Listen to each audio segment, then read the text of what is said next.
আসসালামু আলাইকুম রহমতুল্লাহ। সম্মানিত ভিউয়ার্স, আমি ডাক্তার মোহাম্মদ গোলাম রব্বানী, আব্দুল্লাহ হোমি হল, কাশিম বাজার, আজহার সিরাজ।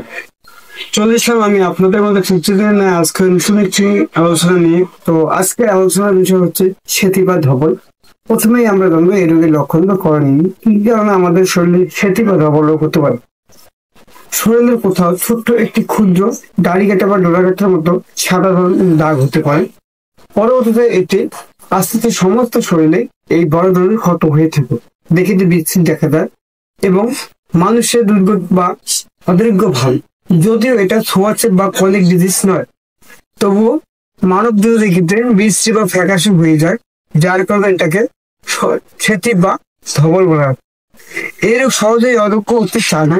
প্রাথমিক পর্যায়ে এর সঠিক ট্রিটমেন্ট বা চিকিৎসা করা, সেই ক্ষেত্রে সেতি রোগ থেকে আমরা লাভবান বা মুক্তি পেতে পারি। তো ভিউয়ার্স, এখন জানবো আমরা সেতি রোগের চিকিৎসা বা ট্রিটমেন্ট। প্রথমেই আমরা যে মেডিসিনটা ইউজ করবো তা হলো আরসেনিক সালফেমাস।